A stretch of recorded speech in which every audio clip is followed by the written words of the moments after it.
அந்த நீட் தேர்வு question paper leak ஆனத வச்சு ரொம்ப பெரிய இஷ்யூ போயிட்டுருக்கு. அதையும் இந்த ஜனநாயகன் படத்தையும் முடிச்சு போடுறாங்க சரியா?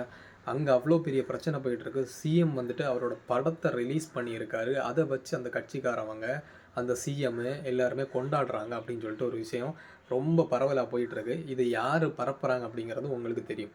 இந்த நீட் தேர்வு பிரச்சனை வந்து எப்பத்துலேருந்து நடந்துட்டுருக்கு அப்படின்னா, அதாவது ஒரு 1 மந்த்துக்கு முன்னாடிலேருந்தே நடந்துட்டுருக்கு. 1 மாசமா நடந்துட்டுருக்கு. அது இப்ப தான் ரொம்ப பெருசாச்சு.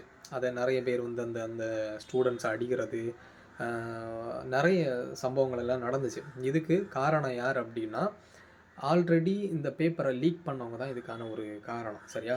ஸோ இந்த பிரச்சனைக்கும் தளபதி விஜய் அண்ணாவுக்கும் இல்ல அந்த ஜனநாயகன் படத்துக்கும் எந்த சம்மந்தமே கிடையாது. சம்மந்தமே கிடையாது அப்டின்னு சொல்ற ரீசன் என்ன அப்டின்னா, அது ஒரு படம். நார்மலான ஒரு படம். இதே மாதிரி தமிழ் சினிமால யாராச்சும் ஒரு நடிகர், நார்மலா இருக்கக்கூடிய ஒரு நடிகரோட படம் இறங்குச்சு அப்டின்னா, யாருமே இத கண்டுக்க மாட்டாங்க. இத பத்தி பேசியிருக்க மாட்டாங்க. இப்ப தளபதி விஜய் ஜனநாயகன் படம் ரிலீஸ் ஆனது தான் இவங்களுக்கு பிரச்சனை. அந்த படத்த முடக்கணும். அந்த படத்த ஓட விடக்கூடாது. இதுதான் இங்க இருக்கவங்களோட பிரச்சனை. சரியா? ஸோ இதுக்காக தான் இத பத்தி இந்த மாரியான ஒரு தப்பான ஒரு இத கிரியேட் பண்ணிட்டுருக்காங்க.